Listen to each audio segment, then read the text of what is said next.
Hey guys, and welcome to the Because Maybe podcast, the podcast that takes a look at all things 90s and answers the most important questions of the decade. Because maybe one day we will all be older too.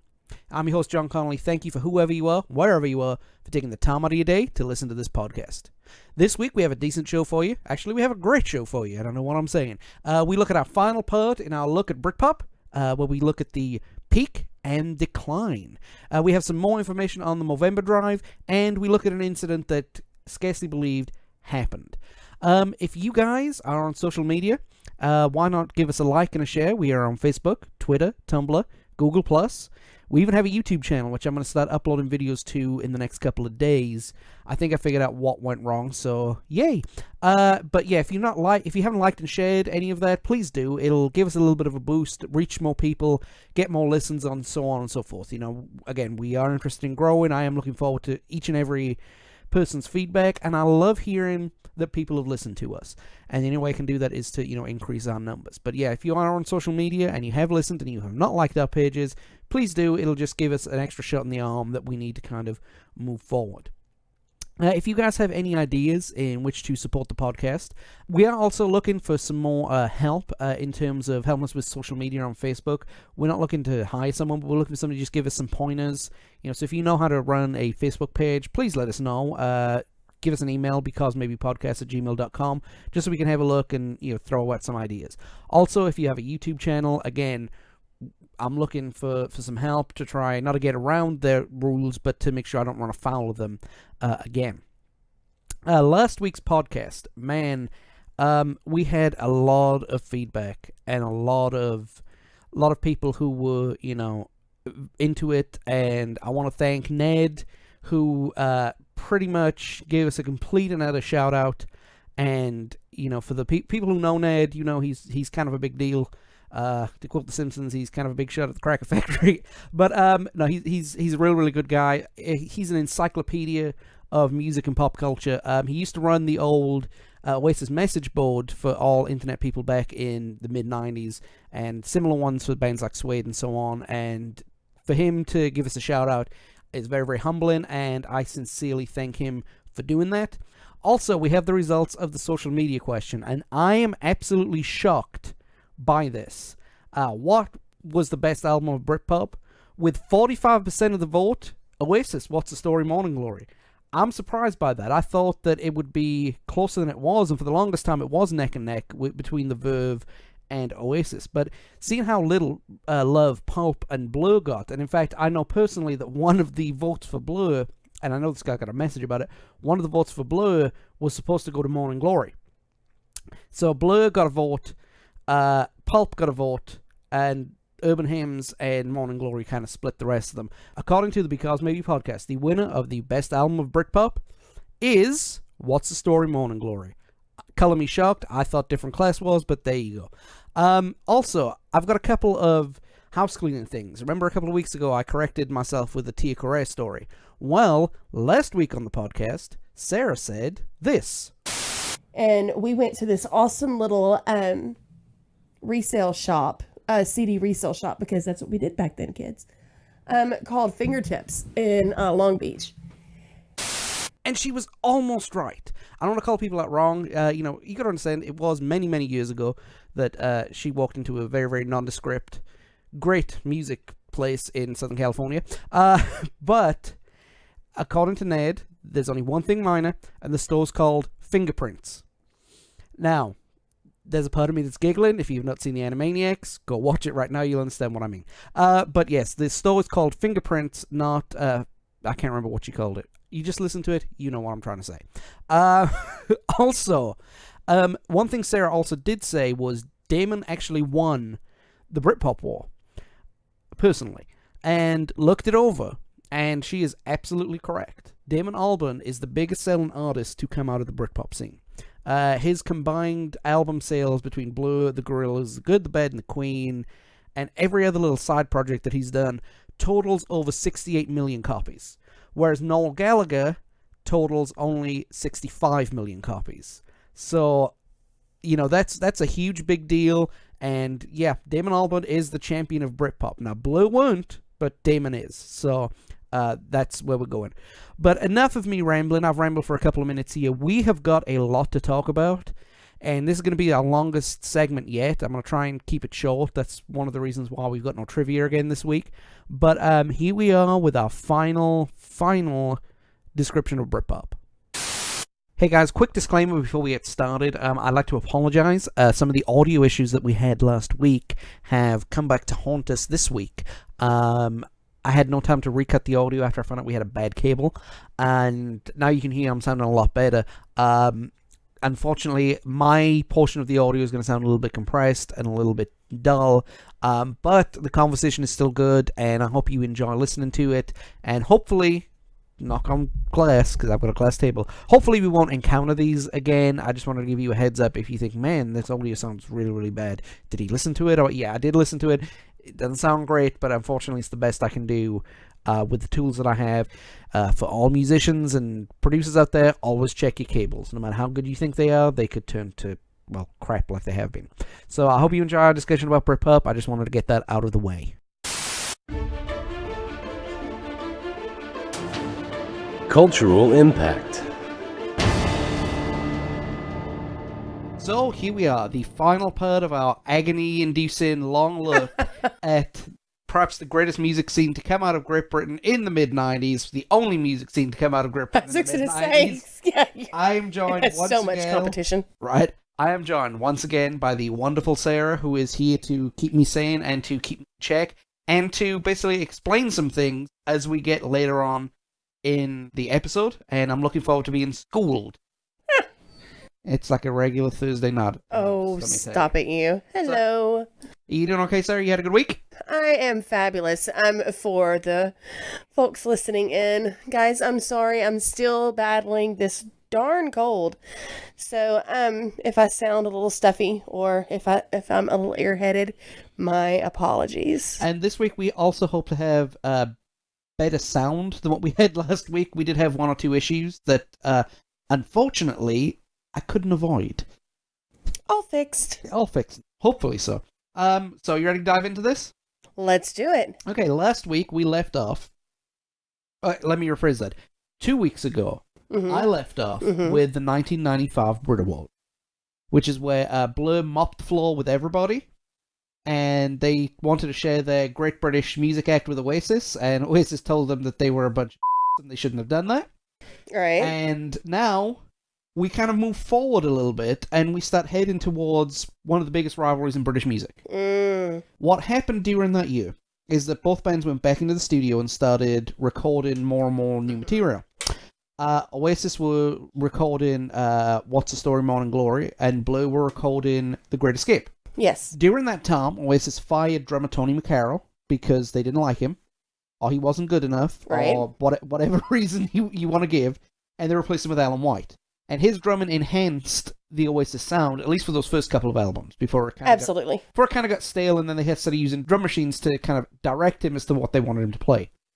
I think, anyway. But during that time, they had the Glastonbury gig that we spoke about last week, where Oasis completely tanked. Was that McCarroll? No, that was Alan White playing. But he was new then, right? He was still greenish. Yeah, I think it was like his first or second gig. Yeah. But then again, he was the best pure musician out the band, though. Right. I mean, but they broke him in at Glasgow, though. That's kind of... Yeah, that's true. I mean, there are worse places to be broken in. Sink or swim. And he was actually, believe it or not, he was one of the highlights of that gig.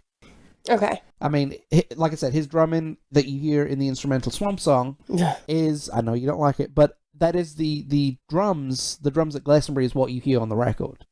So, but everything was building up. Oasis released, some might say, in April, I think. I'm not entirely sure. Mm-hmm. And, you know, their first number one single. Everything was going fine. And then August came around. As it does, once a year. And let's just say this. It was fever pitch in the UK at this time. I mean, when you spoke about... Not the movie, obviously. But right. When you spoke about music... It was, sides were drawn, you know, the lines were there, the tribes were forming. You were either a Blur fan, or you were an Oasis fan, excuse me. Very few people were both. We take that whole football tribal thing to every... Yes, everything. You do. Yes, this was you do. this was, just like our house, this was Arsenal versus Manchester City. And at the time, Arsenal were great. Yes. You know, we didn't have Russian owners. That's okay. We certainly didn't have Middle Eastern owners at that point either. No, you didn't. You guys were actually in the third division at that point. Well, not that point, but you were getting that way. Right. But basically put, in September and October, Oasis and Blur would release The Great Escape and What's the Story Morning Glory. Mm-hmm. But before that happened, there was a little bit of an event, shall we say, that the British music media and the British media just lapped up and took to ridiculous heights. As they are wont to do. It is the infamous Battle of Britpop. Yes. Now, a little bit of a background on this. Oasis announced Roll With It would be released on the 14th of August 1995. Mm-hmm. Blur had originally planned to release their single Country House on August 21st. However, shenanigans played a part in this. Obviously. And shenanigans everywhere. The Country House single and Roll With It were scheduled to be released on the same day. Now, this is how bad that the band started to dislike each other. Noel had already said some of his stupid comments that he made about oh god, yes, about how he wishes they'd catch AIDS, which back in the 90s, not excusing it now, you can't say something like that now, but back then that was a common insult that people used in Manchester, as wrong as it is, as completely wrong as it is. But also insert many eye rolls here. But also the bands couldn't play in the same town. Oh no, I knew that. This was literally, again, this was like Millwall and West Ham for you football fans back home. This was tribal, absolutely tribal. And I mean, they would have gotten. Here's the thing, though. Oasis fans were a bit more rugged than the Blur fans were. Are you saying that Oasis fans ranked higher on the BNP level than the Blur fans did? No. Don't you put me there. Don't you put that evil on me, Ricky Bobby. That is not what I'm telling you. What I'm saying, for the American listeners, you have to understand that the dichotomy that is the American landscape is swapped in the UK, meaning that when you think of America, you know, up north, we're not counting California in this, but up north, you've got more of your well-to-do people, right? And then down south, you've got your more working class, you know, whatnot. You know, you work with your hands, your tradesmen, your laborers type basically folks. for UK people listening, it's, you know, in the United States, it's the northern shandy drinkers. Okay, right? So it's completely opposite over there. Like down south is where London is, and that's where a lot of your, you know, your business people are, corporations and whatnot, and people are very white collar. Yes. But up north is, you know, that's where traditionally all the mills were and things like that, and so it's very blue collar. That's where all the rivers were too, though. Right. Well, it's just why the mills were there. I mean, steam power and whatnot. Yeah. Oh, Lord help me. Okay. So, but it's just the opposite, you know. Yeah. So, basically, the way that I could put it, so that my American, you know, peeps will be able to picture it clearly. Imagine a group full of die-hard, you know, Alabama Skinnerd fans, right? And about to go to war with some Junie fans. No, Jersey people. Folks, you know, they'll catch you. Especially those from South Detroit. Right. Well, you know what I mean, though. Yeah, Journey, Bon Jovi, all those. No, but who could I pick? I don't know anybody from. I don't know any bands from that area of the world. From up north. Okay, so like it's okay. Say you've got some diehard. It's like REM fans fighting the Skinhead Alabama folks. Yeah. Sorta, yeah. Or like, you know, folks that you would see at a Skinner concert versus a Dave Matthews Band concert. Right, that's a great That's a great one. Okay, so you've got, you know, they're both very fanatical about their music, but one set of people would be more inclined to bust a beer bottle over your head and slash your tires than the other one. It just is. Yeah, that's probably why Oasis kind of resonated with a lot of working class folk. Well, yeah. You know, more than Blur did. Because remember, there's what was that quote? They're so hard they'll steal your hubcaps. Right. But and that's Which, when I was 14 and Southern female, I was like, that meant something like, I was like, why would they say such a, anyway, go ahead. Which is, and the thing is like I said, the thing is, I mentioned this last week, and I mentioned this a couple of weeks ago, you know, even my jokey, my favorite working class, middle class band, Blur came from Southend, which I understand is not the most working class of working class places in the world. Right. But they did go to your local school with no money. They did grow up poor and everything like that. Now, obviously, they must have had something because one of the members got saxophone lessons. You don't just pick up a saxophone and start playing. But so all this was going on. All the the tribal stuff was going on, and then boom, the two biggest bands in the country are going head to head with the singles. Now, as I mentioned last week, in the UK, singles were done by sales and physical copies back then. And so, they went head-to-head from Monday to Saturday. And the final result... 270,000 to 220,000. Chart places number 1 and 2. The winners were... Blur. In an upset shock. A lot of people didn't give him a chance. I mean, Oasis were the big thing, and Blur came out, and boom, 50,000 more copies. But there were issues. Yes, there were issues. Now, some people still call BS on that. A lot of people still call bullshit on it. You know, it's... And here's the thing. There's a book that, if you are an Oasis fan and have not read it, I completely 100% recommend. It is called Getting High by Paulo Hewitt. Mm-hmm.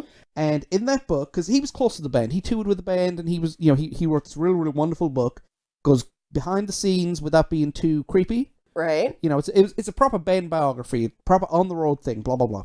And in that book, several claims by the Oasis camp were made.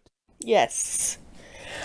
Well, the Enemy had colluded with Blur's label, Food Records, to change the release date and to artificially create competition to begin with. And that's true, I think, because the amount of the amount of copies that they sold of previous singles weren't that great. Now, afterwards it was, but before that, some might say did not sell 250,000 copies. Right. That was unheard of. Singles selling a couple of 100,000 copies at that time was completely and utterly unheard of.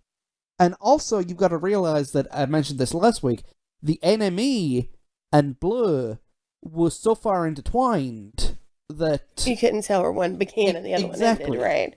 Exactly. But you also had the issues with the barcodes on the Roll With It CDs. Here's the thing. So, a lot of the people, they're scanning the copies of the CDs and the barcodes weren't working, but they were still being sold. You know, the cashier was just hand keying it in, selling them. Off you pop. And hand keying it in did not register to the database that judges the chart output.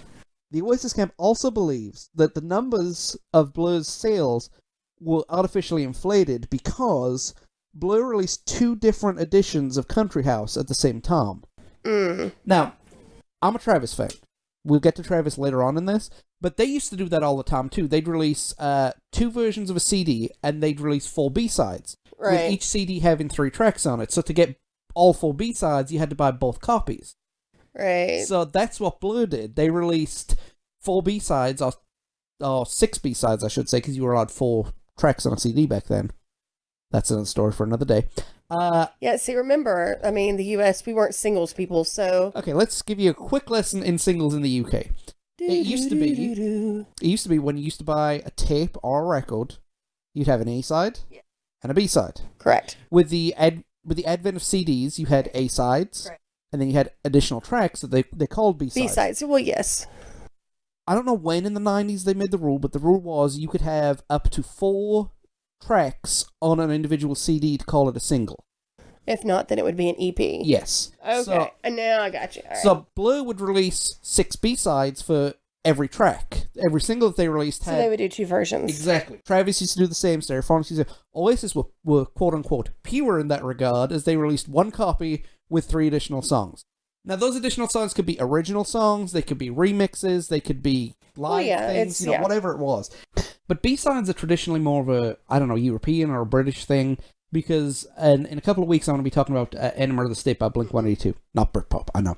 But when I was doing the research into, the singles that they released and the B-sides that they released, I looked through and I said, oh, this is a B-side. And then I looked through it even further, and that song was released 5 years earlier. It was just taken from a different album, just re-putting it out there.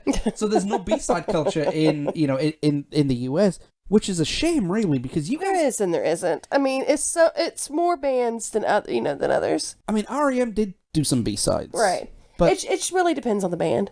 It really does. But, I mean, if B-sides are awesome. We have more EPs, though. That's true. But going back to what we were talking about, again, another thing that upset the Oasis camp was, during that week, Blur were secretly trying to pull some strings behind the scenes. Color me shocked. Well, you know what the Help album is? Yes. Help album, as I mentioned last week, was a great album. It was a charity album.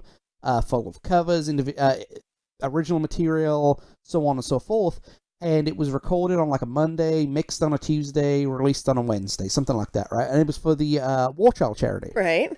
And during that time, Blur, who ironically were not on that album, they weren't invited, which says a lot, right? Considering that Oasis were invited, Elastica were invited, Suede were invited, Paul Weller, Paul McCartney. Right. All these great acts were invited, Blur weren't. And Blur complained and tried to change the designation of the Help album from an actual album to more of a compilation album, and it would be registered differently in the album. Those sneaky little heifers. Uh-huh. That's another reason why they didn't like it. Just Oasis were already that the other things happened. Then, boom, this thing comes out about the Help album. Now, there's just a bunch of petulant children at the time. Just a bunch of petulant children. Now, Blur failed in their way to get that, but they did win the Battle of Britpop. And sadly, for Blur, that was the high point for them in terms of the Britpop era. Right. They won the battle, but they spectacularly lost the war. And in fact, in my opinion, they finished third place. Because what happened is Morning Glory and The Great Escape were released a couple of months later. Right. And once again, Enemy influence. Blur's album was received okay by a lot of other publications, but Enemy was like, this is the greatest album since Jesus. It was the best thing that had ever been written. And Morning Glory was just another generic rock album. Whereas the other outlets kind of gave it an okay review, but nothing grandstanding. Right. And then fast forward a couple of weeks. Fast forward around about the time that Blur released, I think it was The Stereotypes was that second single off The Great Escape. And Oasis released Wonderwall. And that's when opinion changed. So, I can see it. That's when opinion changed, when Morning Glory and Oasis became the band in all the music press, including The Enemy, and Blur just became, to quote Alex James, Damon Albarn became a loser publicly. He was the people's champion. Now he's the people's. Right. So, but that and now he's laughed all the way to the bank. Oh, he's laughing all the way to the bank. But basically, at that point, the feud between both the bands was it wasn't about music anymore. It was very, very, very personal. And that is how Damon Albarn became the Roman Reigns of Britpop. For all my wrestling fans out there, oh my word, yeah, just put him back together with the band, and everyone loves him. Right. But for the rest of that year, the Britpop scene poodled on like it did. Everybody got their stuff in. You had Paul Weller, you had Pulp, all these other new bands started forming and started getting their attention that they needed. And we move on to one of the most shambolic award ceremonies ever. The 1996 Brit Awards. Like the year before, one band cleaned up. Yes. This time it was Oasis. Yes. They finally took their crown. They won Best British Album, Best British Video, and Best British Band. Yes. Now, as I mentioned a couple of weeks ago, the Brit Awards, they kind of had 2 awards for every category. Right. Focusing on the British side and then focusing on international. Right. U2 were considered both British and international for the purpose of the award. Because technically Ireland is the British Isles, even though it's not the country of Britain. Right. It's technically British Isles. And of course, because Ireland is not Britain, it's international. Right. So... Well, that's just an excuse to give Bono twice his stuff. I mean... Hello, I'm Bono. I want an award now. Remind me another time to explain my theory about why Bono... I love Bono, but Bono's the Antichrist. Another deal. We'll do that another time, but it's actually quite funny. Yes. Pulp and Blur are nominated for each of those categories, but they don't win anything. Poor Jarvis. Poor Jarvis. Jarvis, oh... Yeah, Jarvis got to be, though, at Hogwarts, so not so poor Jarvis. Well, so did Ian Brown, though. Ian Brown was at the Leaky Cauldron. Oh, sorry. Ian Brown did not make it to Hogwarts. No, but he was there stirring a spoon with his finger. Well, that's fine, but he was at the Leaky Cauldron. Once again, Ian Brown on TV show, and he can handle an instrument. Every award that Oasis picked up, they taunted someone. Whether it be host, renowned worldwide ginger Chris Evans, and Blur. When they picked up one of the awards, they said they wanted to dedicate this to all the people who walk around in life. So, yes. Shots well and truly fired. Well, yeah, but Blur asked for it. The Blur asked for it, and at that time, I mean, Oasis were completely and utterly riding high. Don't Look Back in Anger was #1 single, and one of the biggest selling singles in British music history. We mentioned the 220,000 that Oasis sold for Roll With It was absolute chicken feed compared to what Don't Look Back in Anger actually sold when it was said and done. The show, however, is utter chaos. That's what happens when you put a bunch of loud, obnoxious, drunk, and high people in a room and give them a live mic. Yes. And free reign to do whatever they want to. Because here's the thing, a lot of these artists are on smaller, quote-unquote, independent labels. So what's going to happen? There's not going to be some Sony guy walking up to you going, you can't do that because it's against our corporate image.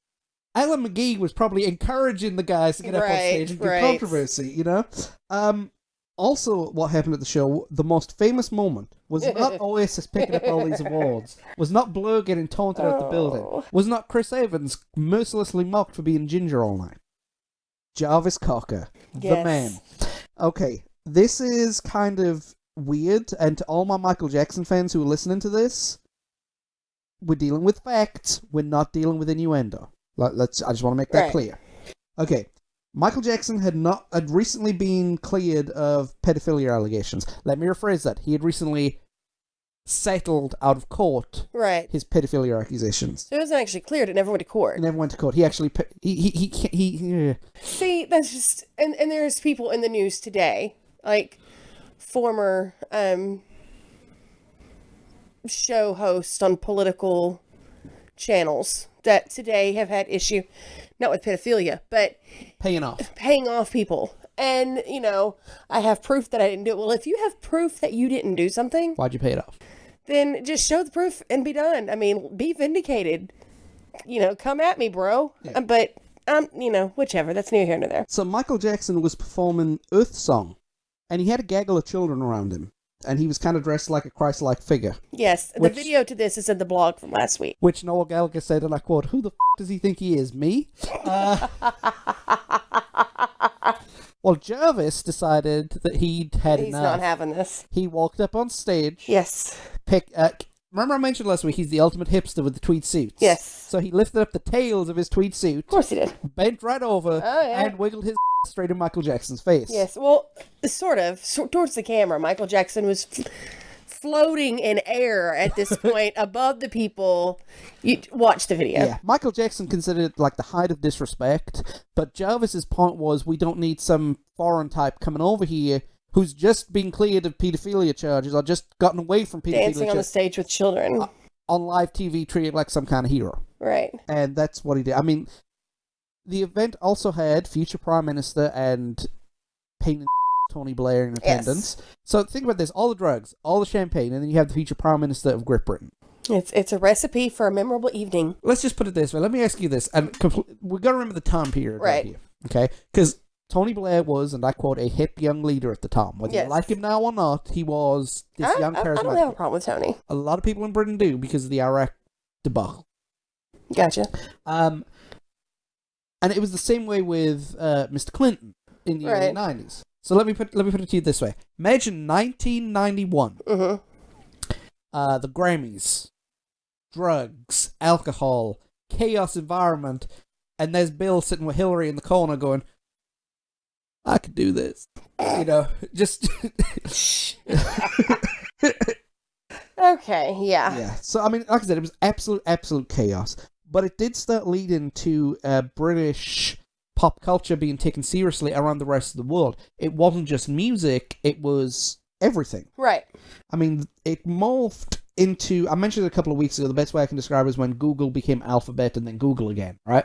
Mm-hmm. It started off as this big musical movement and then morphed into a big pop culture movement that now the Britpop scene was a part of rather than... Right. It was the cherry on the cake rather than the whole cake. Right. Everything British was cool. Which is weird because we are the most uncool people on the planet. You know, our singers were cool. Our actors were cool. Our movies were cool. Our books were cool. Right. I mean, you had Goldeneye and Trainspotting, the two of the biggest British movies of the time. Mm-hmm. You know, you had British supermodels and designers were starting to be more sought after. They hadn't been sought out since the 70s. Right. Kate Moss and Naomi Campbell. Our flag became a fashion statement. Yes.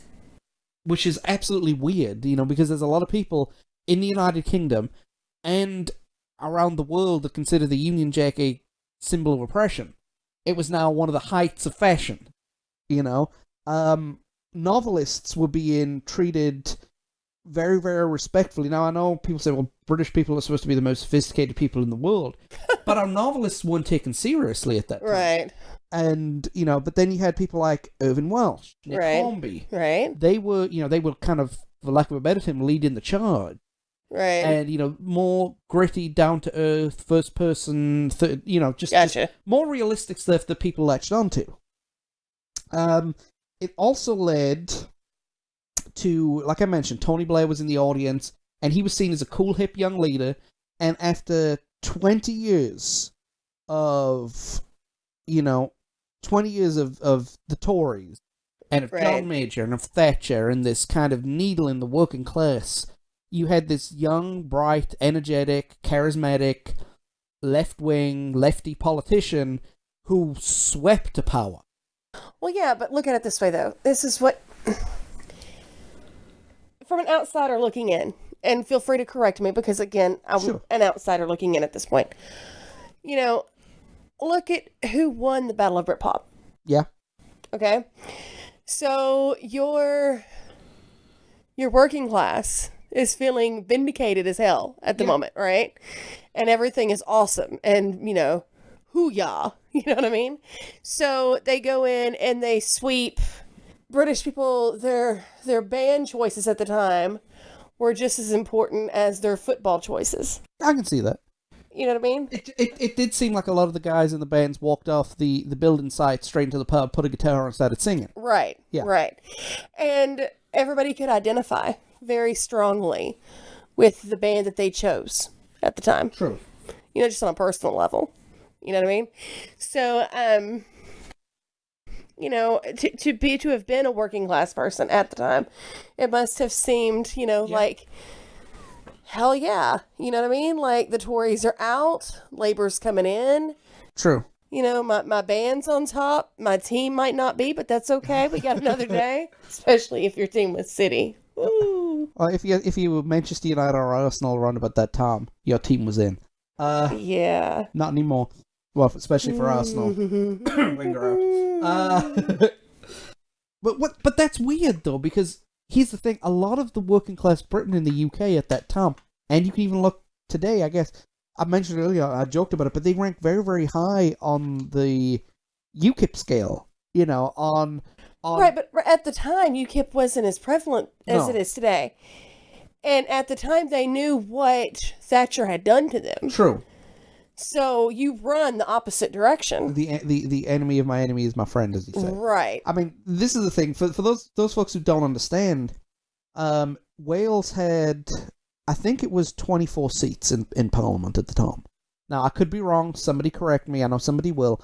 But I'm just using this figure as a ballpark figure, so, you know, it's just number. Right. the Tories did not win a single seat in Wales in the 1997 general election. Wow. And to counteract that, the last year, Wales voted overwhelmingly for Brexit. So it's kind of the enemy of my enemy is a friend. But also needs a friend indeed. Right. But also other music started popping up. Great British pop music started taking the scene. You had Robbie Williams coming out of Take That. Right. You had Take That to begin with. Take That to begin with. Well, they were a little bit before, and they were huge, but they didn't. They were huge. Okay, yeah. Want You Back though was in the 90s. True. No, yeah. I mean, we're talking 93 to 95. Right. It's just when Robbie left Take That went. There were people who actually tried to commit suicide. Yeah. Just like when one of the members left the next group we're going to be talking about very, very quickly. Just like when Jerry Halliwell tried to leave the Spice Girls. I did leave the Spice Girls. The Spice Girls led the quote-unquote pop movement. Not the Britpop movement. The Spice Girls led British pop music movement. This is what we need to clarify right now. Let me ask you a question. Right? Let's be completely serious. Were the Spice Girls a bunch of working class men and women when they put the band together? Yes. They came. Oh, some of them came from. Yes. So that's one strike. Wait. One strike How four. is that a strike? One strike 4. That's 1-4. Okay. Strike means different something to me. So what's it? 1-4. 1-4. Were they organically created or were they put together by a record label? They auditioned, so that would be one against. One against. Okay. Did they play their own musical instruments and or write their own material? Okay, another against. Okay. Did they sing or predominantly push working class elements into their music, or was it just standard normal pop music?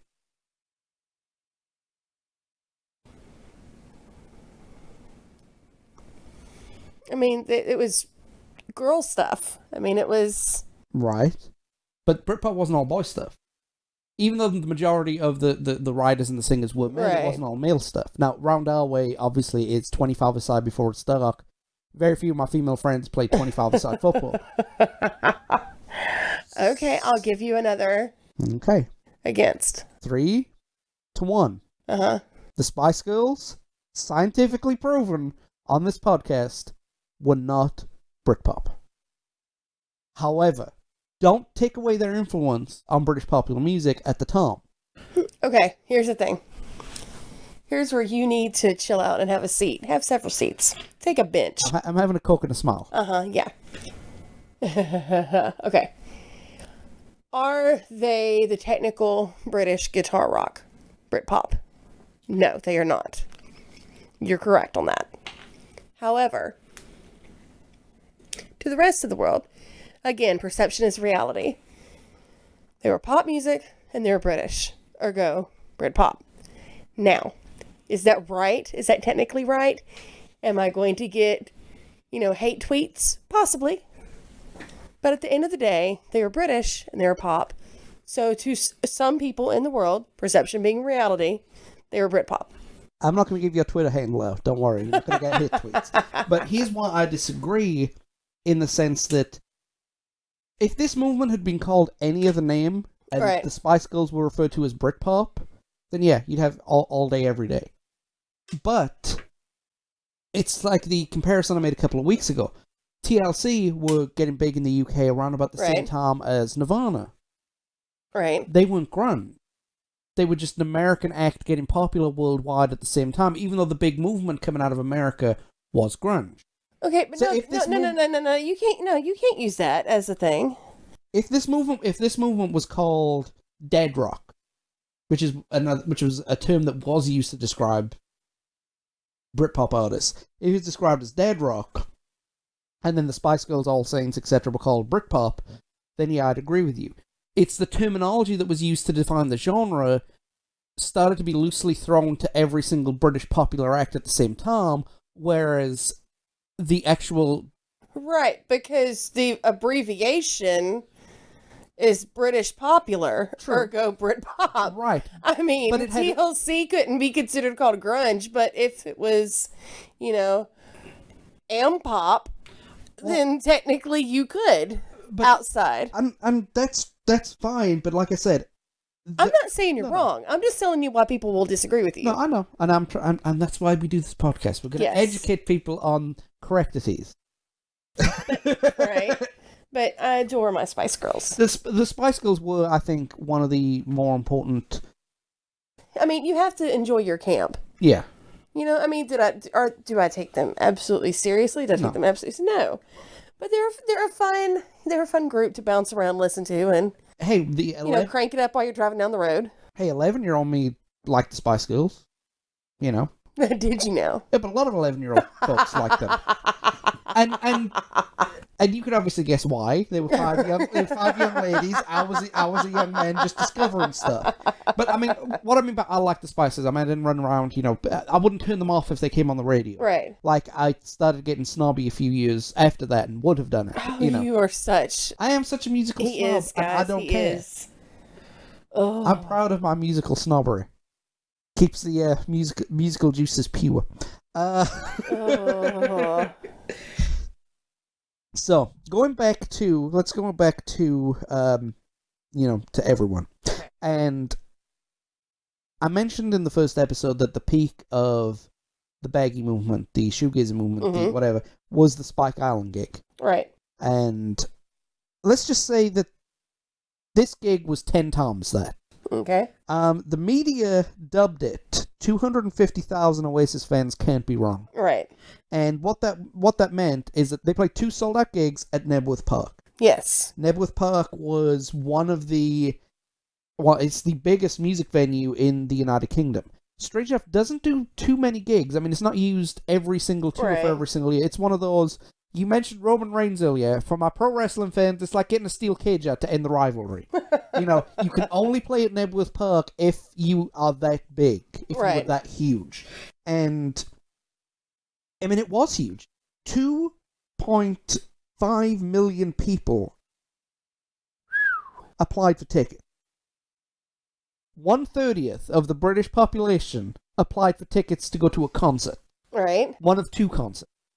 1 in 10 people who applied for tickets were disappointed.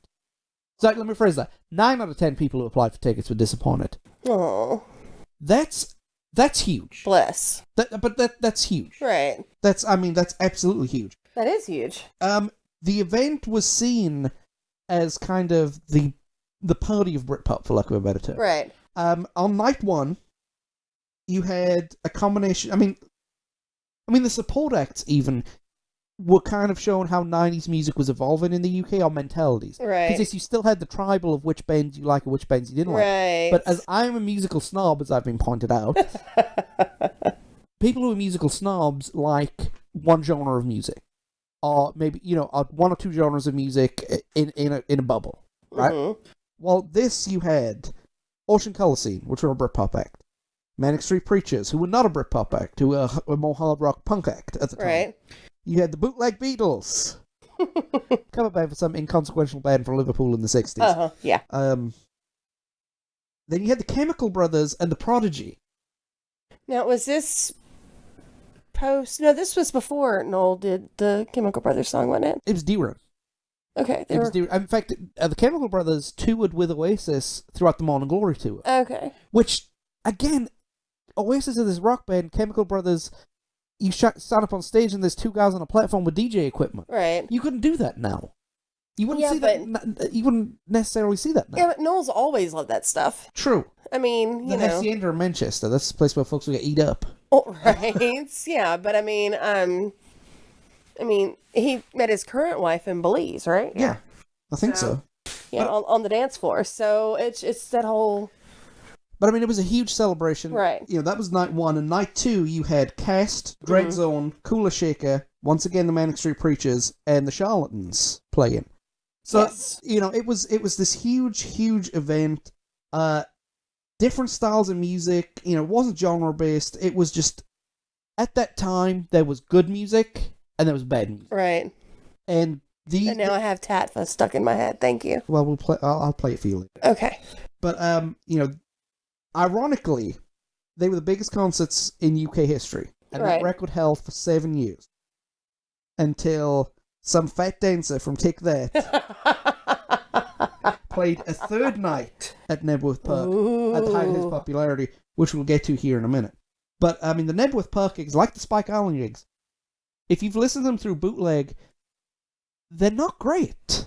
They're good, right? But far better than what they'd done previously, with the exception of Main Road, but not the hype. They didn't match the hype that was given to them. Well, I mean, okay, stop. What? Is it humanly possible to? No. At that point, there was nothing that they could have done to match that hype. Maybe not match the hype, but if you're going to be playing the biggest gigs in front of the biggest audiences ever, right? That you got to put your A game on. And they kind of did, but it didn't quite click. Well, it felt like there was something missing the whole time. And Bullned has actually attributed that to the fact that, he probably needed binoculars to see Noel, to get their cues to do certain parts of certain songs. Right. The stage was huge. Right. They couldn't see the back of the venue, which which is kind of understandable considering there's 125,000 people standing in front of you. I mean, it goes back a minute. So I mean, the band themselves weren't happy with the gig. They weren't unhappy with it, but they weren't satisfied. I think is the best word. But that was the peak. The problem was, now you have Oasis as kings of the Britpop scene. Pulp are there, Suede are there, Elastic are there, Blur are there. But Oasis are kind of being carried on the throne by, Liam Gallagher's sitting on that throne being carried by all these other guys, right? Right. With Noel whipping them. Right. And so the new bands that... Whitey feed them grapes. Right. Cheeky chappy cockneys, without them. But the next wave of Britpop came through. Right. Because, now that you have these bands, these bands they've got to go back into the studio. Right. We need some more band. Whereas the first wave of Britpop sang about the same stuff, but sounded different. Right. The second wave of Britpop sounded the same. They sounded pretty much, it was all guitar-based. It was all rhythm guitar, lead guitar, drums, the occasional keyboard/piano, and a lot of them had horns and string, which was an Oasis hallmark in certain songs. Yeah, but you can blame AR guys for that. True. That's who they signed. They're going by what's selling. That's who they, That's true. I mean, that's who they scouted. That's what kind of albums they told them to make. I mean, a lot of these guys had either released stuff or had been bands for years before the Britpop scene. But, I mean, you had the Blue Tones, who had a number 2 hit single. Cast, who'd been around since the Laws. Right. Wales got a lot of love in this when you had Catatonia, the Stereophonics. Right. Then you had bands like Embrace. Right. Hurricane No. 1 and Heavy Stereo, which would have members who would join Oasis in the future. Kula Shaker. Yes. Ocean Colour Scene, which was seen as kind of... What's the best way to say this? If Oasis were the kings of Britpop, then Ocean Colour Scene were the princes. Right. They were well respected amongst the Britpop community, the Britpop fans. Right. They were well liked. Scotland had a couple of bands in Manson and Travis, and you had the Supernaturals too. Travis were a weird band in the sense that they started off with the Britpop sound. Right. And sound like they abandoned it halfway through their first album. I mean, the first half of that Travis album, they fooled the AR guy enough to give him a budget to record the album. He stuck around while they recorded the first couple of tracks, and then once he, popped off down the road, they did what they wanted to do. Exactly. I mean, that first Travis album has got 12 tracks, and 8 of them you've got to turn the headphones down to listen to. But the other 4, brilliant. Are Travis. What you'd expect of a Travis track. Right. More Than Us, fantastic. You had Radiohead and the Manics still releasing music. And not only that, they were releasing great music. Right. Everything Must Go and OK Computer are considered 2 of the best British albums made in the 90s that were not Britpop. Right. As we found out last week, Radiohead are not Britpop. And it's it's going on. These two bands have brought out the best of themselves, and they show you don't need to be write up the enemy. You don't need to be this, that, and the other. The Manics had their own tragedy during that time when they lost Richie Edwards. Right. He was the songwriter and he was a rhythm guitarist, and he was kind of the he was the soul of the band. Right. Now, thankfully for them, Nicky Wire is also a great lyricist. It was like, I don't want to say they didn't miss a beat. They did miss a beat, but right. They staggered a little bit, but they got back on. They were salvageable. Yeah, and they released some critically acclaimed stuff after that. While it was going great for those outside the Britpop bubble, right, the three main players of Britpop had kind of, mixed fortunes, let's say, right, after 1997. Blur almost tore itself apart. Yes. I mean, Graham Coxon in particular was upset with the direction that the band was taking musically, with Damon Albarn leading the charge, Alex James' Playboy lifestyle. They did a gig in Italy, they did a TV performance in Italy, which was basically they had a roadie and a cardboard cutout, Damon Albarn and Dave Rowntree, the drummer, who is the most interesting man in rock.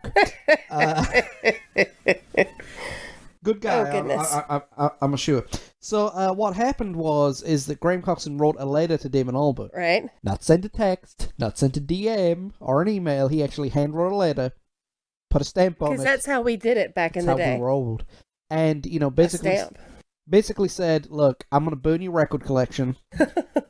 We need to change sound and we need to make music that scares people again. Right. And they completely cut themselves off from the Britpop scene and went to Norway to record their next album. Which, if you listen to, it's my favorite Blur album. It's called Blur. Yes, that's my favorite one too. I can't say the word that means. It's like epitomous or something like that. When a band releases an album by the same name, yes, I don't know the word for it because I'm uneducated. It's just self-titled. Self-titled. Thank you. I could not think of the word. Oasis. It's two words hyphenated. There you go. Yes. Oasis continue to live the high life and continue to let everybody eat cake. Yes. And they release Be Here Now. A weird dichotomy goes on with Be Here Now, because like The Great Escape, it was universally, oh my god, isn't this chewing gum rapper great? Yes. And then after a couple of listens, the critics were like, actually, it's not as good as we thought it was. And well, the thing is that everybody was just so hungry for more Oasis at the time. And so when you put it on and you've got those, the big sound, of, do you know what I mean? Yeah. The big Forever intro. And outro. Right. And, I mean, it's got a huge, Noel was going for that Phil Spector sound, and he got it. But in spades. But unfortunately, the songs weren't strong enough. Somewhere, here's the thing. Noel was still coming out of his Dr. Seuss lyric era. And you can, true. Magic Pie. I hate that song. I actually like that one. They released a song called Stay Young at the same time that was kicked off for Magic Pie. That's why I hate Magic Pie, because Stay Young, it was the most, I guess you can say, it was the most positive and uplifting song that they recorded during that era. Right. And it was shunted off to a B-side to accommodate Magic Pie, which was dreadful. I'm sorry. He's such a snob. Well, here's the thing, though. The first couple of albums that Oasis released, everything was all bombastic and, positive lyrics. Yeah? Right. And Stay Young is probably the most positive he's ever written. Right. Magic Pie was so dreary. Well, he wasn't going to be that kid in Manchester forever. No, he wasn't. But again, the song Stay Young was... Right. Wow, and that's why I don't like Magic Pie. But not only that, the songs weren't strong enough to put on an album, so they overproduced it. The band have since said that this is the sound of 5 guys in the studio on coke, not giving a That's a direct quote. So, yes. But the strange dichotomy is while the critics and most of Oasis hit Be Here Now, Liam Gallagher and a lot of the fan base love the album. They think it's a great album. Is it as good as Morning Glory and definitely Maybe Who Came Before It? No, it is the weakest of the three. Right. But it is still a damn good album. Right. Well, I mean, and for a point, that's, my favorite game, 6 Degrees of Separation. Yeah. Who is the actor, the famous, very popular actor? Some guy called Johnny Depp. Yes. He actually plays on track 7, Fading Out. Brilliant track. Yes, it is. But not only that, Pulp, they had their own issues too. When the record label booked studio time to record Pulp's next album, Right. they had one song. Right. So they literally spent a year and a half writing new material and recording it. The problem was Jarvis was completely and utterly partied out. He was suffering from real, real bad depression. And it artistically shows. it shows, because this is hardcore. Wonderful album. My favorite Pulp album, And hands I'm down. in complete agreement with you on that one. Absolutely fantastic. But at that point, the Emperor's New Claws were there to see. Oh, yeah. Yeah. There's... Damon, Noel, and Jarvis were kind of standing there completely and utterly naked. Jarvis is like, you're not coming at me with any bullshit at this point. That's right. It's no. And all 3 albums, Blur, Be Here Now, and This Is Hardcore, Right. they weren't fun. They weren't as positive as the other albums that they released. They weren't as bombastic. Now, Be Here Now was overproduced, but you strip back those lyrics to an acoustic guitar, and it's very, very, I don't want to say dreary, but it's not as positive and as upbeat. I mean, look, I understand Don't Go Away but was written through a very, very emotional time for Noel Gallagher about Bonehead, Paul Arthur's rhythm guitarist, always says his mother and Noel's mother, Possible cancer scares. And he wrote the song, and it was, really, Right. really... Now, yeah, you've got My Big Mouth and Getting Better Man, these 2 really, songs, but the rest of the stuff was a little bit more serious. Here's the thing. Blur is jaded at this point. Yeah. Jarvis is over it all. Yeah. Jarvis is like, I just want to go home and sleep this shit off. Yep. And Oasis are like, we're just going to stay stoned as long as we can. Yep. And ironically, it's Fading Out, the song that Depp is on, Yeah. sounds like it could be on the soundtrack for Fear and Loathing in Las Vegas. That's the whole album. The whole album is like an audition to be on the Fear and Loathing in Las Vegas soundtrack. It was like they could see the pink elephants in the studio. Right. I mean, literally, like, the whole album is nothing but, I mean, Hunter S. Thompson would have dug the whole thing. And that's true, but to me, it just wasn't fun. It wasn't. Well, no, that's the whole point. And what happens when things fall out? Creates a vacuum, and in came the vacuum, came everybody's favorite 5 of the Spice Girls, and Yes. Robbie Williams, formerly of Take That. Okay, so, we're talking about the Spice Girls. I'm going to interject something here. Okay. Something relevant to, like, today. Okay. Yes, you should know where I'm going with this. Is this the KFC thing? Yes, it is. Go on Twitter. Look at KFC's handle, at KFC, right? KFC only follow 11 people. 5 Spice Girls and 6 dudes named Herb. 11 herbs and 11 spices. herbs and spices. That pun game is on I point. fell out. I rolled. I laughed till I had a stitch in my side. It was, and then I realized I wasn't following the Spice Girls. And I still am not. So, I've rectified that situation. not for my Twitter handle. But in this vacuum, Right. Robbie Williams, let's give a bit of background on Robbie Williams, because he is an important part of the downfall. During the height, he left Take That Right. and started a solo career. Right. For those in America not knowing who Take That are, imagine NSYNC and then Justin Timberlake leaves. Right. Oh, that did happen. Right. But instead of Justin Timberlake becoming the superstar, NSYNC tried to carry on. And at the same time, Justin Timberlake is hanging out with Kurt Cobain, Michael Stipe, and, Right. all these rock stars, and trying to cultivate an image. And that one song, for those who aren't familiar, that one song was really popular over here. Is Want You Back? Yeah. Yeah. Wash your back. Stop making fun of the fact that I'm snotty. Go ahead. No. That's... If you get that reference, you get a million brownie points too. So, like, he started hanging out with Oasis. He started hanging out with The Verve. Right. If you own Don't Look Back in Anger or have downloaded legally a copy of the Don't Look Back in Anger single and Oasis cover of Come On Feel the Noise Right. by Slade, not Quiet Riot, Slade, That's the snobbery coming out. Snob. You'll hear Robbie Williams as doing backing vocals of that track. They literally gathered everybody they could in the studio to record the last bit of it. So he was kind of tight with the band at that time. That did not last. That's another story for another day. Everybody wanted to be tight with him at that time. That happened in the 2000s. We'll talk about that another time. But his debut album came out. Right. And it looked like he was trying to, I won't say leech on the scene, but latch onto it definitely. Right. He wanted to be a rock star rather than a pop star. Now he wrote some poppy songs and then some rocky songs and kind of, it was your average bog standard pop star wannabe rock star album. Yes. And then he released a song called Angels.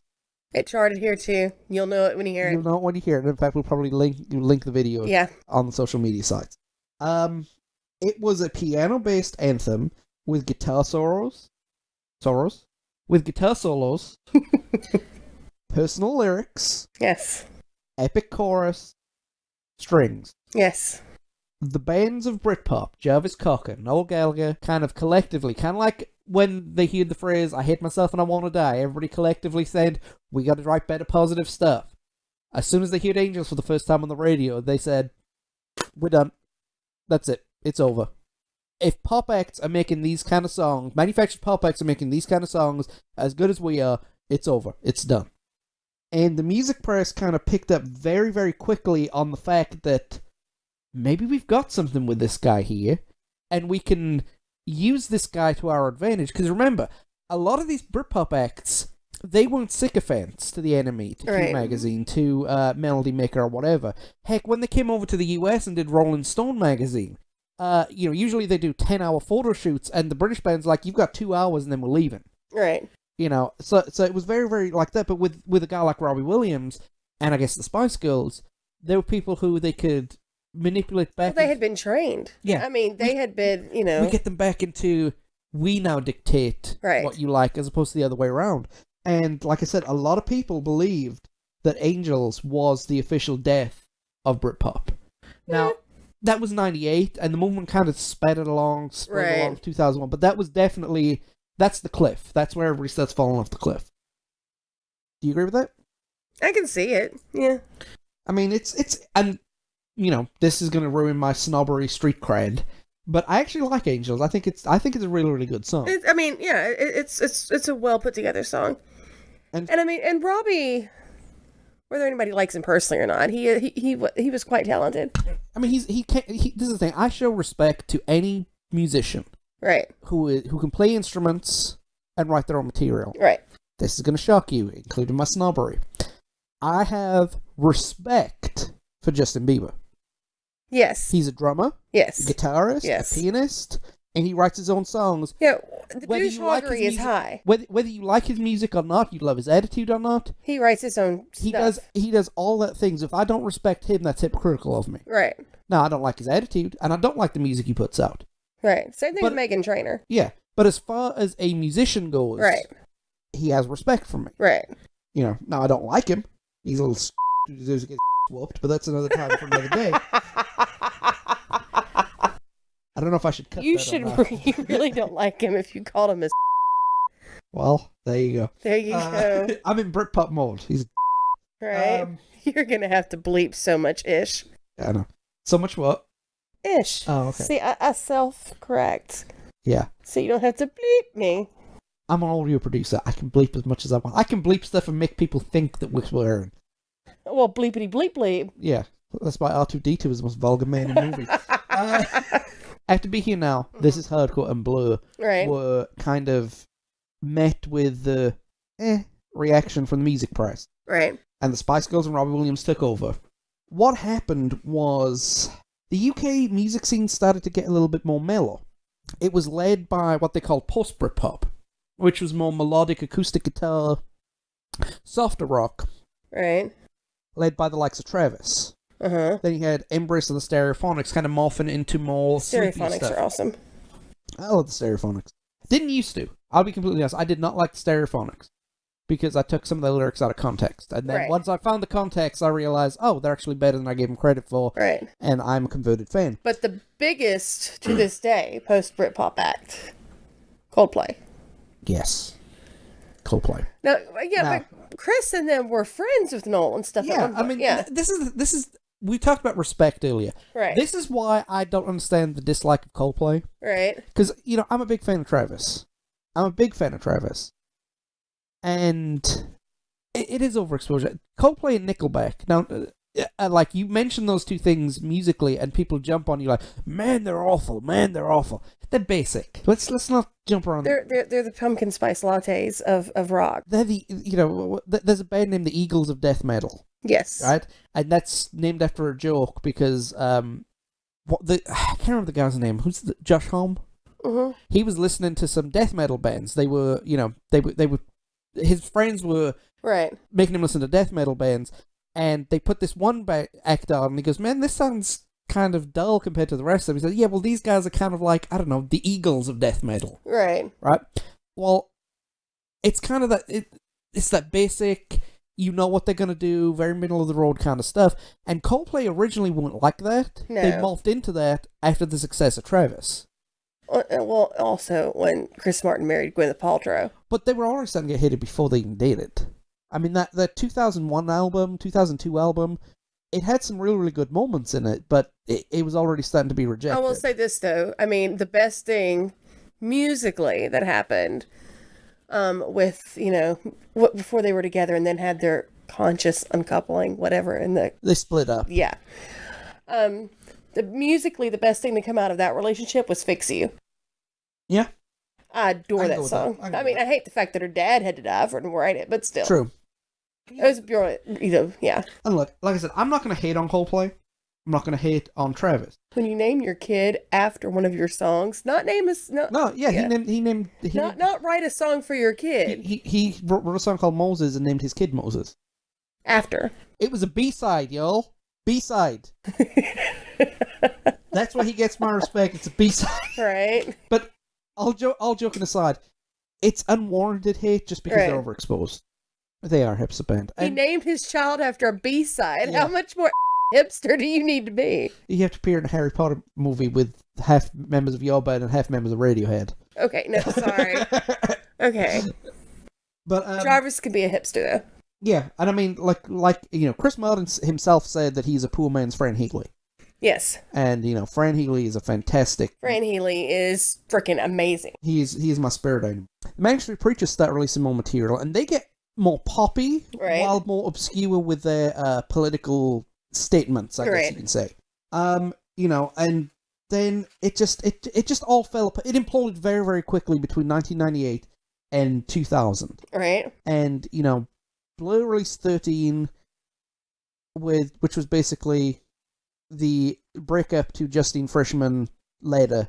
Oh, God. And I like the album, but I can see why a lot of people didn't. And then, boom, all of a sudden, it was gone. Right. I mean, Noel Gallagher came off drugs, the Verve blew up, Pulp blew up. I mean, it rose so quickly. It was so big for a very, very short amount of time. Well, it had to burn out. And it burnt out as quick as it got there. I think the 3 stages was it took a year and a half to rise, a year and a half at the peak, and then 6 months for it to die. Cycle. Yeah. Which, considering how big the scene got, it was weird that it just fizzled out as quickly as it did. It's like, They all do, though. So, And now I have Hey Hey Mama stuck in my head. But right. Go ahead. So, I mean, how I've spoken about a lot of bands over the last 2 weeks. How were they over this side of the world? Let's look here. Let's see here. I mean... Are we talking about... Now, we've talked last week about how your regular Britpop bands... who would actually recognize them over here. So I'm not going to recap all of that. No, you're not going to Oasis, Pulp, Blur. Right. But going through your the second wave, right? Yeah.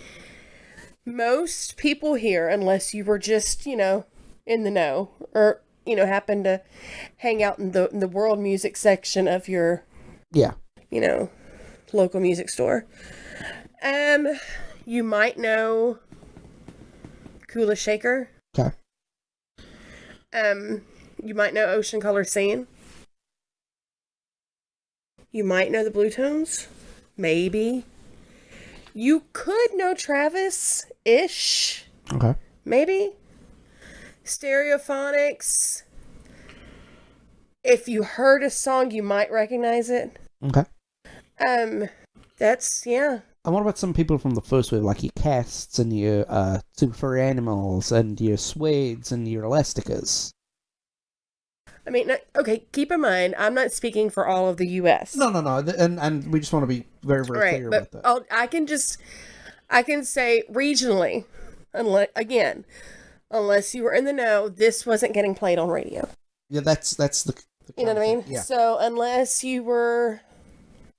So you're saying the only ones who were majority, the only ones that were played on the radio were the likes of Oasis, the likes of Blur on occasion, I mean, and the likes of the Verve. Right, well, I remember, like, Kula Shaker on MTV. Okay.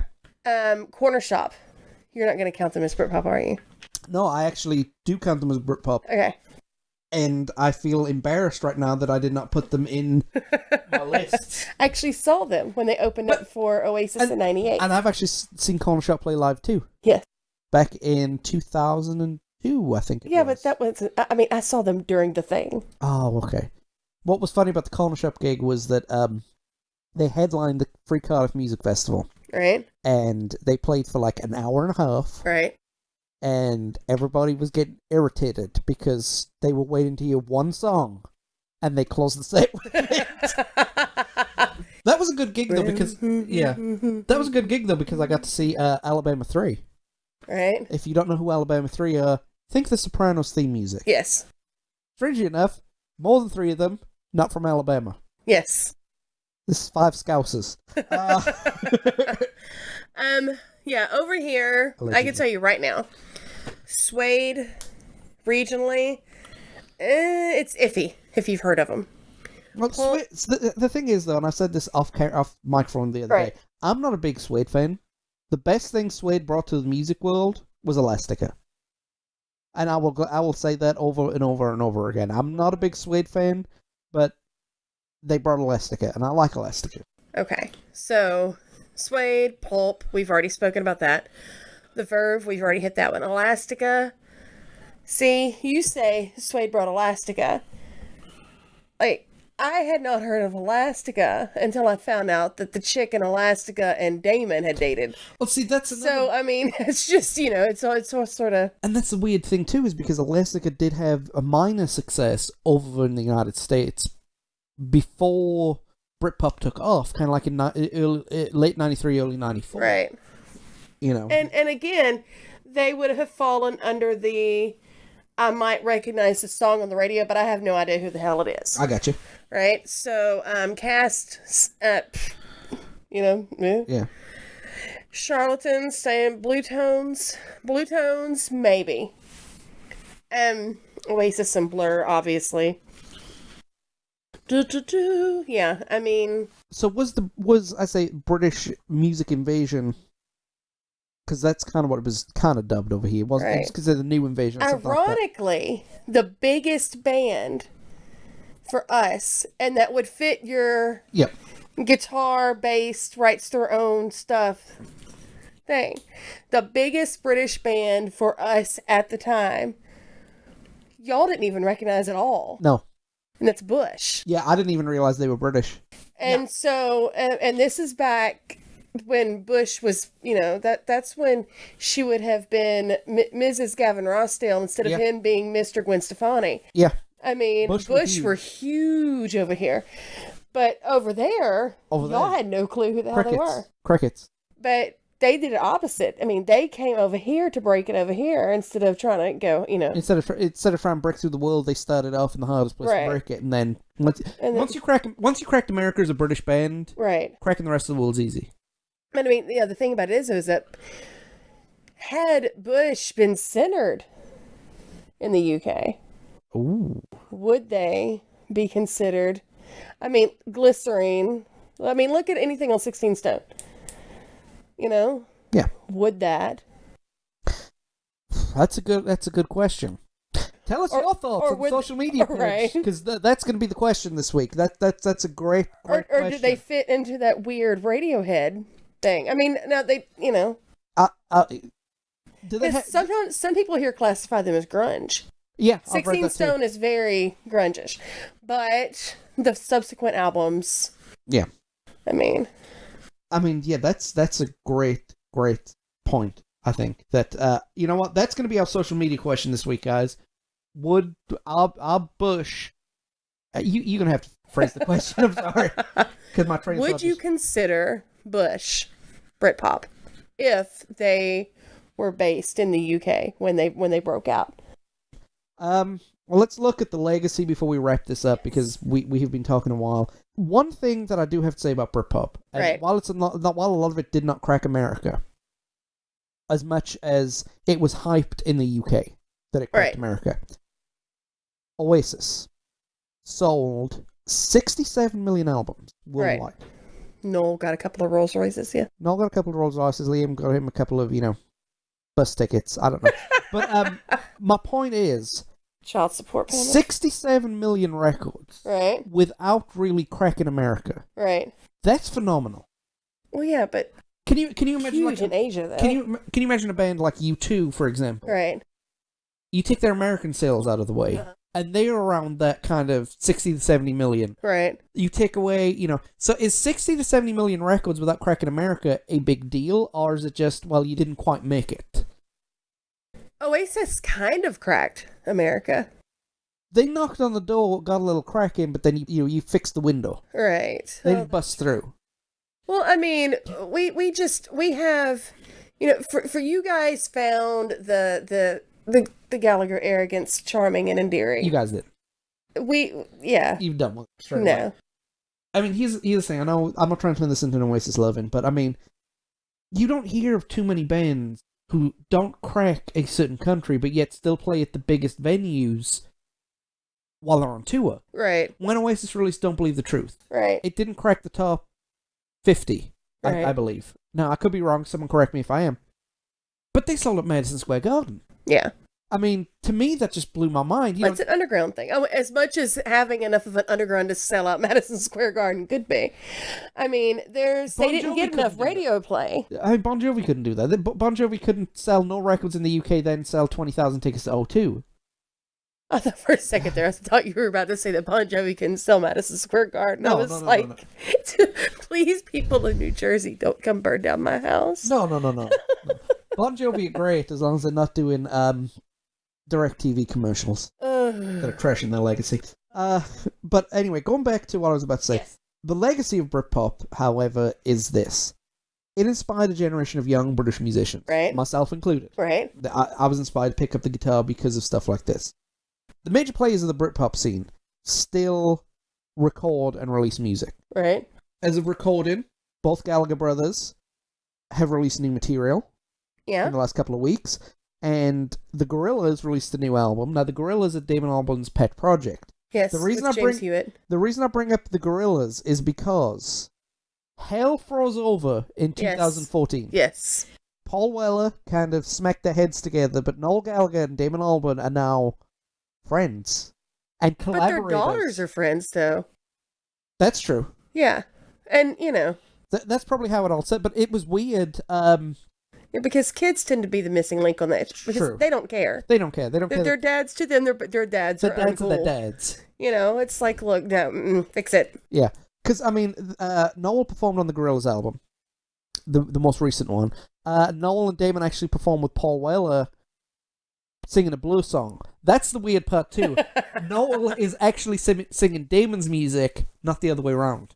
Well, I mean, and like I said last episode, Noel was the first person to say back in the day that they weren't an album band, they were a singles band, and they made damn good singles. They did. And if they released a singles, well, we can't all be perfect, but if they released a singles box set, he'd be on that in a minute. No, that's true. That's true. It's just, it was the amount of animosity and for lack of a term, insults and bullets thrown between the pair of them. Right.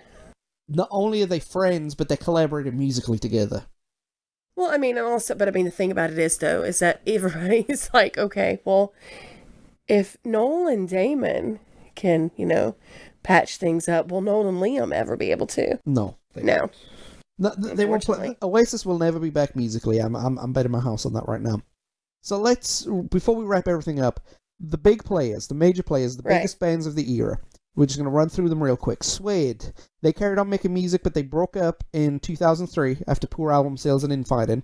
Right. They reunited in 2010 and started making music again. And their most recent album was released in 2016. Right. Pulp. They broke up in 2003. Right. Jarvis went away and released a few solo albums. And they reunited in 2011 for like a nostalgia tour and stuff. And then they finally broke up in 2013 forever ever. Okay. The Verve broke up even earlier in 1999. The infighting was just too much, and they'd split before, and this was it. Richard Ashcroft started his own solo career. As I mentioned last week, a lot of the Verve leftover songs were using that first album. They reformed in 2007, but again broke up in 2009. Okay. Elastica. They broke up amicably in 2001. So they had, their sales went down. They just weren't enjoying it anymore. I don't know what the reason was, but in 2001, they all shook hands, hugged each other, said, "We'll see you again," and they broke up. Interestingly enough, very few of the musicians in Elastica now play music.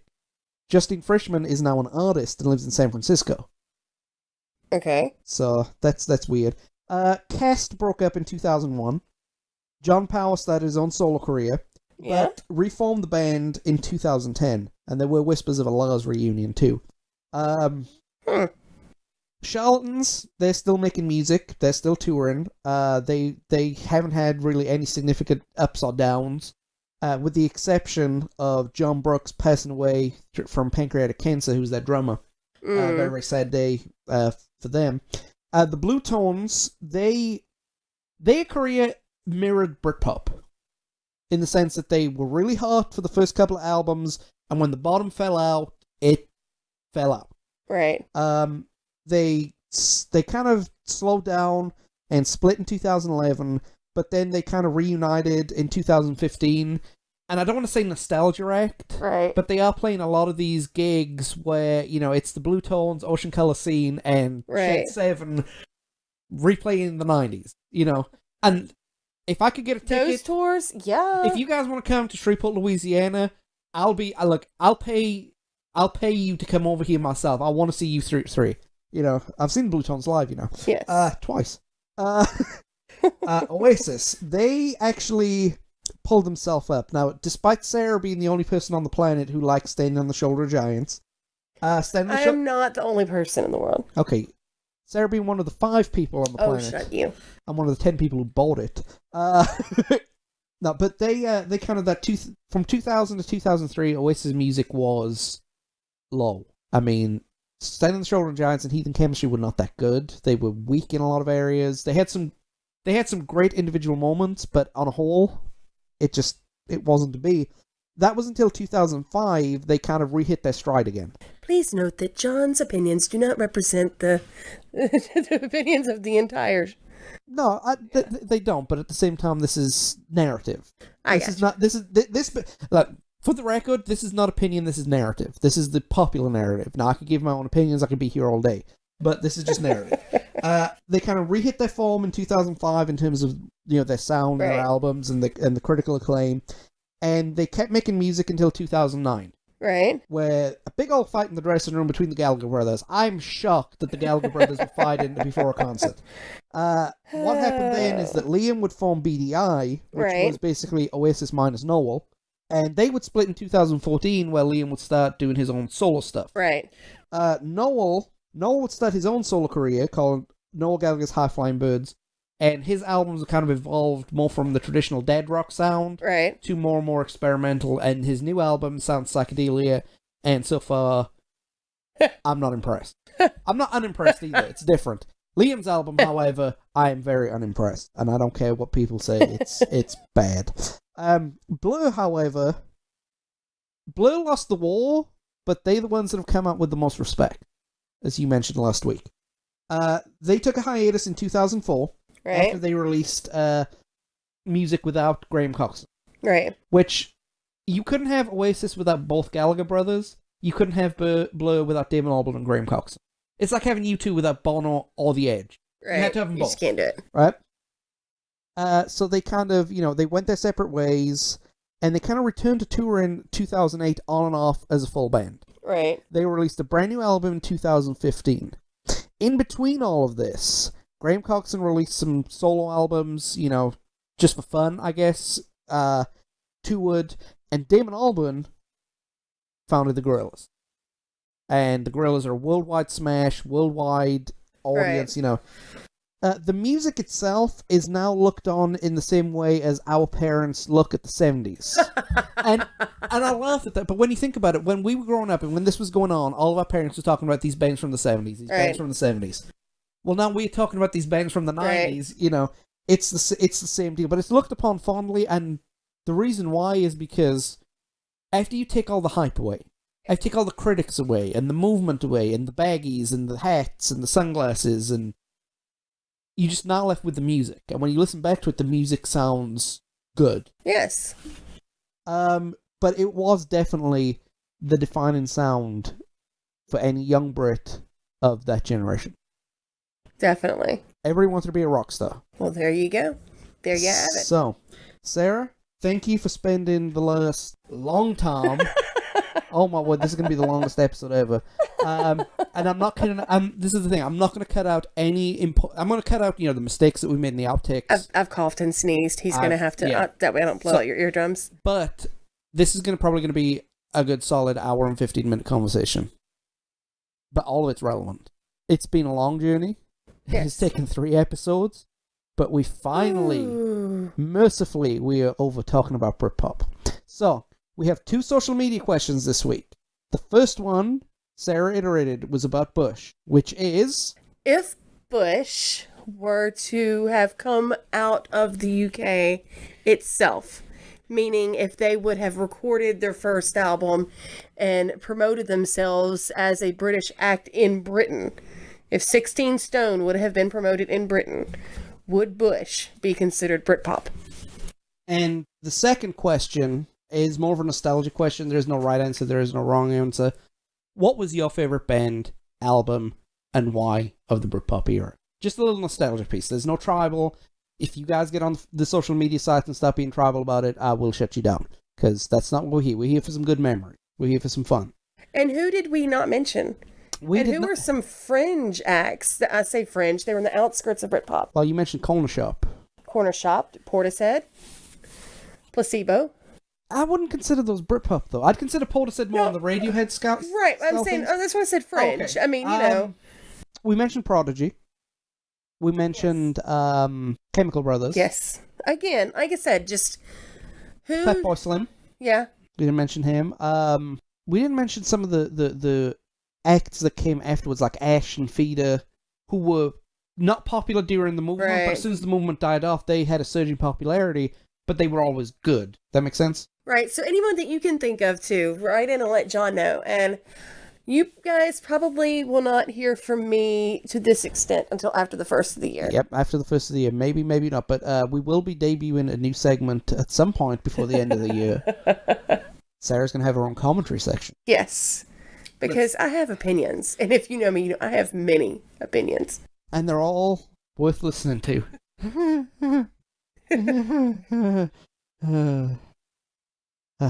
Sarah, it has been an absolute privilege and a pleasure. Thank you, dear. And thank you for not threatening to divorce me through the thing. It has been great having you on, and we look forward to having you back on here sometime in the future. No problem. You guys have a great evening. Destination, London, January 29th, 1997. Oasis songsmith Noel Gallagher gives his thoughts today on the debacle surrounding East 17's Brian Hervey. Mr. Hervey appeared to condone the use of ecstasy, which is considered a no-no in 1990s Britain. When asked about the sacking of Mr. Hervey, Mr. Gallagher commented, "There are people in the Houses of Parliament, man, who are bigger heroin addicts and cocaine addicts than anyone in this room right now." Oh dear. Mr. Gallagher's comments would not end there, however. As soon as people realise that the majority of people in this country take drugs, then the better off we will all be. It's not a scandalous sensation or anything like that. Not when you've got our government selling arms to people. who would go out and kill probably relatives of somebody in this room. Drugs are like getting up and having a cup of tea in the morning. Mr. Gallagher's comments were shocking at the time. Later in his life, he would comment, "Not my finest hour." I failed to see what Mr. Gallagher was talking about. The decisions of Her Majesty's government in the year of our Lord 1997 were 100% proper, and in no way would a politician use the powers of the government for his own personal or political gain.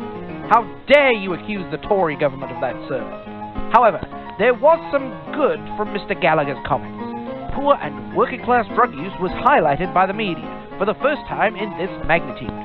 Funds and education were established for treatment and prevention. And while Mr. Gallagher did indeed stir a hornet's nest, his remarks had a positive result. Okay, guys, we've got a few more minutes to go, and again, thank you for taking the time to listen. I know it's been long. Hopefully we're not going to do these segments as long in the future, but I mean, if we do, I'm probably going to put them on YouTube, completely uncut, and just trim this down to, 30, 45 minutes or something like that. But I wanted to give you guys an update on Movember. As it is November 1st, I have posted the picture of me looking like a potato this morning. I look like a potato with mad scientist hair. It's fantastic. But I'm actually making a start.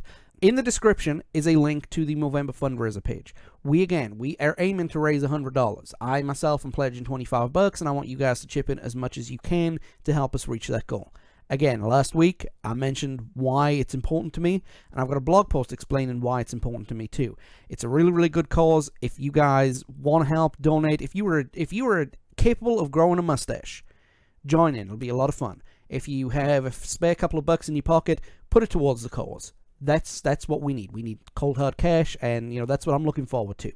And also, if you do take part, post a picture of your push broom for us. Let's compare. Let's see what we've got. Again, as I mentioned in the main segment, it's a bit of fun. Let's have some fun. Let's not, be tribal about anything. So if you are growing one for the sake of the charity, let's go ahead and have a look at it because, it's a great cause and, every little helps, as they say. Again, if you are on social media, if you are on Facebook, Twitter, Tumblr, Google+, all of our links are in the description. Please like and share the pages. We are looking for a drive to get more people. We are into 3 figures in terms of downloads, and I'm completely humbled by that. I didn't think it would be 5 episodes before we got there. I thought it would be, 25. Because, because that's how much that's how much I think people think of me. But no, we are growing, and I want to grow quicker, and, I'm looking forward to you guys giving me your feedback and everything like that. This week's social media question, we actually have 2. The first one is about Bush. If Bush were around in the United Kingdom at the same time as they were in America, would they be considered Britpop? And the second social media question is more of a nostalgia thing, is like, what was your favorite memories of the bands and artists and albums that we've mentioned during these last 3 weeks? It could be the day they all split up and went away, or it could be, the very first time that you heard Wonderwall as opposed to the 20,000th time you've heard it, but yeah, it's looking good, and I want to hear what you guys have to say about that. Next week we move away from music and we return to the world of film. I'm going to be rejoined by Greg as we sit down and take a look at Groundhog Day, perhaps one of the most underrated funny movies of the 90s, and definitely one of the most intelligent funny movies of the 90s. Also, keep your eye out for Sunday on our YouTube channel. Go to YouTube and search Because Maybe Podcast. We have a special exclusive short coming to you featuring the young'un in the family who badgered me to listen to the Mario review we did a couple of weeks ago, and he has a couple of points that he would like to raise. So we're going to stick a microphone in front of him and see if he can mumble his way through it. And no, I'm just kidding. We're going to stick a microphone in front of him and we're going to see what he has to say. See if I was correct or if I was incorrect. But yeah, we are going to put more and more bonus content on our YouTube channel, and probably, like I said, in the future, when it comes to giant pieces that we had kind of like this week, instead of it being over an hour, over 50, 60, 70 minutes, we probably trim out the fat and put the whole thing completely, I don't want to say uncut, but completely unedited, none of the content edited out as it may be right now. But that's something I'm going to think on here in the next couple of weeks. So we look forward to seeing you next week, and we hope that you have a fantastic couple of days. Have a good one, guys.